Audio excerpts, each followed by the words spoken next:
はい。皆さん、こんにちは。アミティ先生です。今日は iPadOS 16の新機能を紹介していきたいと思います。この iPadOS 16でこういうステージマネージャーっていうアプリをですね、画面内でいろんな位置に動かしたりとか、あとサイズをね、変えたりする機能がつきました。これがですね、もうめちゃくちゃ便利で、今までの iPad の使い方とは全然変わるので、今日はですね、このステージマネージャーの機能を集中して解説していきたいと思います。じゃあまず最初、ステージマネージャーを使えるようにするために設定をする必要があるんですけど、まず設定アプリのここのマルチタスクのとこのステージマネージャー、これをですね、一番最初オンにしておいてください。で、これをオンにするとですね、この右下のところに黒いなんかキュッてしたマークが出てきます。これがステージマネージャーのマークなんですけど、ここを指でシュッて上に引いてください。そうすると、もうこんな感じでステージマネージャーになってます。これギュッてすると戻りますね。指で上に上げるだけです。はい。で、この状態で違うアプリを長押ししてギュッと上に持ってくると、設定アプリとこのサファリの画面が2つ表示されたような感じになります。で、ここの黒いところまだあるんですね。これでサイズを調整したりとか、こんな感じでね。で、上のところで位置を調整したりすることができます。もうちょっと他のも出してみましょう。ファイルアプリ。はい、ファイルアプリがここに出てきました。で、この右のところで大きくしたり小さくしたりします。でちなみにいらないなと思うアプリがあれば、この上のところで、最小化とか閉じるとかがあるので、閉じる押してもらったら画面が消えます。で、このウィンドウはですね、最大で4つ、この画面の中に開くことができます。今、アプリ4つあるの分かりますかね。4つ開くことができます。最大4つです。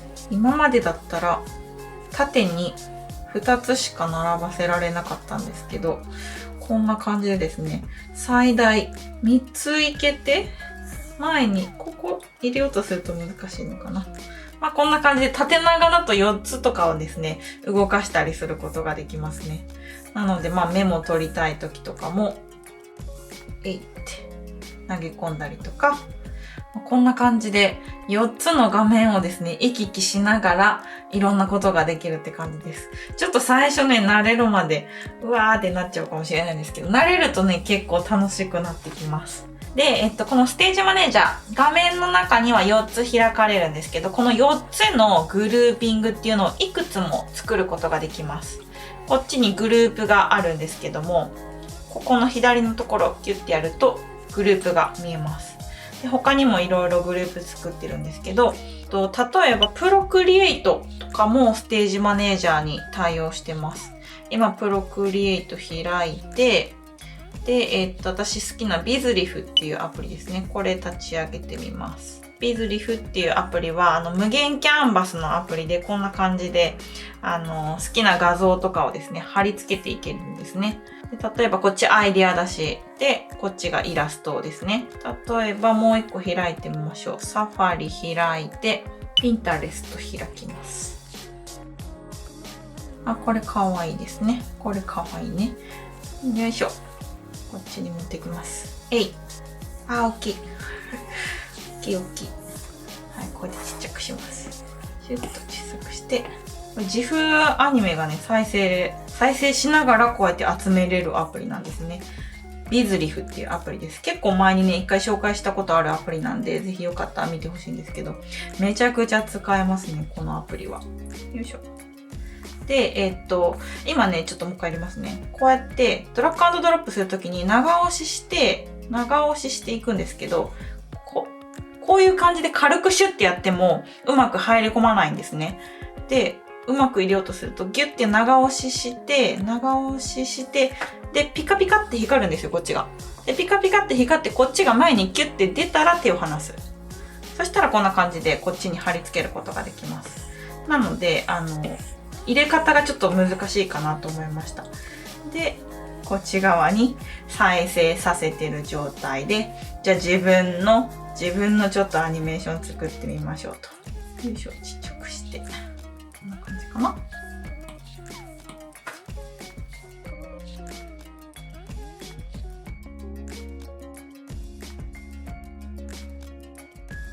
こんな感じです。これを参考にしながら自分でプロクリエイトでちょっとこういうアニメーションを描いてみるみたいな感じでね、するといいと思います。参考元は Pinterest。保存するのは Bizriff。作るのはプロクリエイトですね。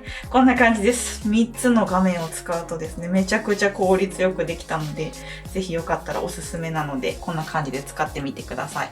で、あとね、すごいいいなって思ったのは動画編集ですね。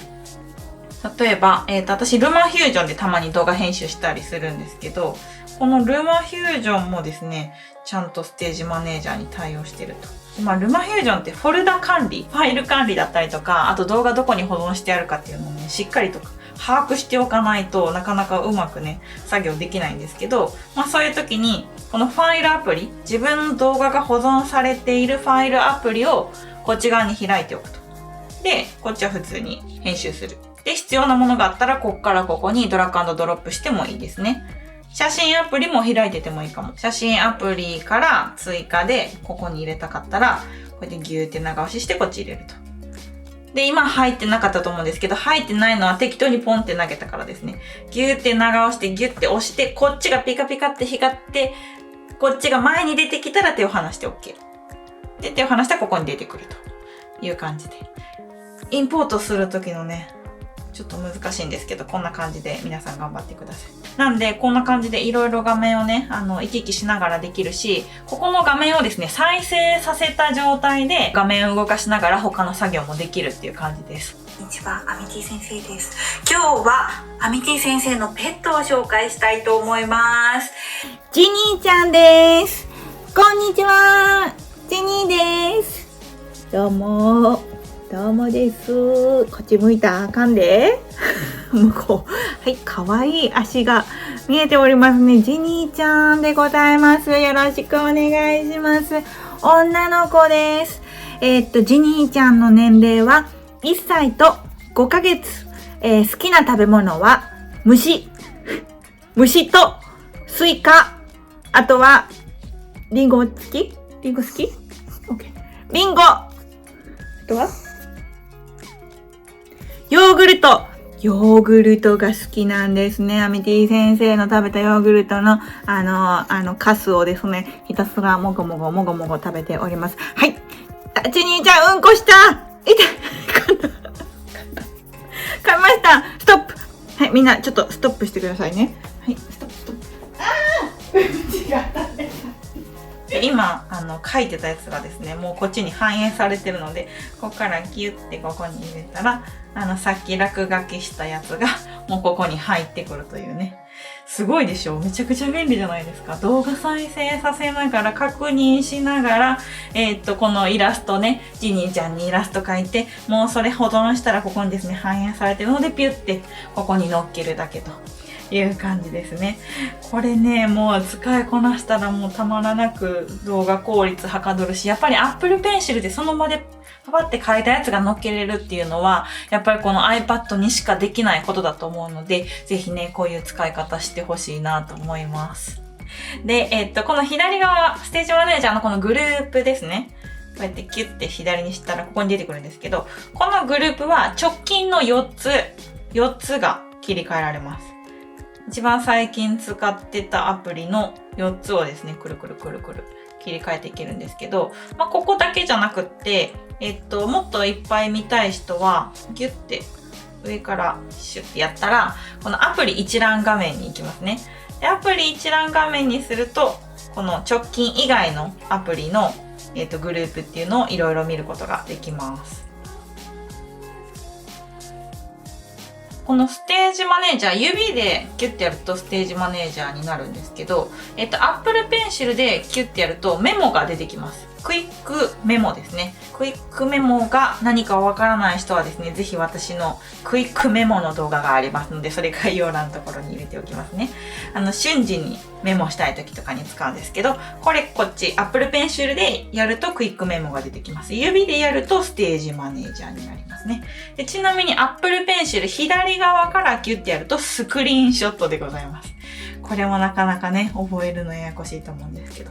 なので、指でやるのかペンでやるのかで、もうやることがいろいろ変わってきますので、最初の方ややこしいって思うかもしれないんですけど、頑張ってね、慣れてもらえるといいかなと思います。ちょっとね、一個、設定のところで説明しなきゃいけないことがあって、拡大表示なんですけど、この画面表示と明るさのところの、表示、今デフォルトになってます。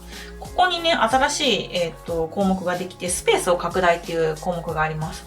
これ何かっていうと、解像度をですね、もっと細かくして表示させてくれるんですけど、ちょっとこれにしてみますね。これすると一回ね、再起動がかかっちゃうんですけど、再起動して立ち上がると画面が細かくなります。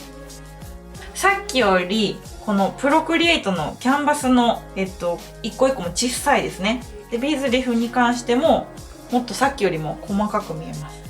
ここのドックのアイコンも一個一個がちっちゃいですね。こんな感じでもっとたくさんの項目だったりとか文字をここに表示させたいなって思ったら、さっきの設定のところのスペースを拡大ってやつをオンにしておいてもらうと、こんな感じでたくさん項目が増えるっていう感じですかね。今私ね、12.9 インチの iPad を使ってるんですよ。なので、12.9 インチの iPad 使ってる人は全然スペース拡大してもらっても全然大丈夫です。ミニとかだとちょっときついかもしれないですね。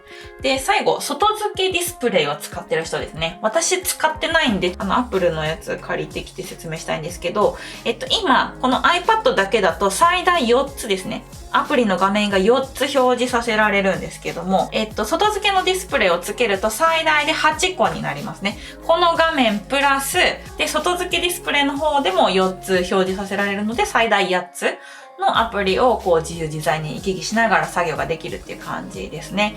はい。ということでですね、今日はこんな感じで終わりにしたいと思います。皆さんいかがだったでしょうか？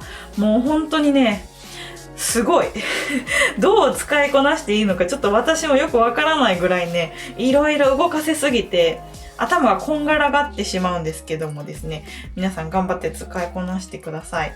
で、最後ちょっとお知らせです。私がやってる iPadMate NFT ですね、の発売が10月の29日土曜日20時からになります。もうですね、5回目の NFT 販売になるんですけども、毎回ですね、一瞬でちょっとなくなってしまうんですけれども、これもポチ合戦になっておりますので、ぜひ NFT 興味ある人はですね、10月の29日土曜日の、20時になったら画面の前にですね、クリック合戦なんですけど、こう、ポチポチみんなしてもらって、一番早くポチできた人がこのね、NFT をゲットできるみたいな感じになってるんですけども、ぜひチャレンジしてもらえると嬉しいなと思います。はい、ウェブサイトね、iPadMate NFT のウェブサイトも私が作ったやつあるので、ぜひよかったらこれも概要欄に入れてるので見てみてください。このウェブサイトの作り方もね、ちょっと今度またやろうかなと思ってるので楽しみにしておいてください。はい。ということで今日は以上になります。ぜひ役に立ったらですね、いいねボタンを押してもらえるとすごく嬉しいです。よろしくお願いします。はい。ということで今日は以上です。バイバーイ。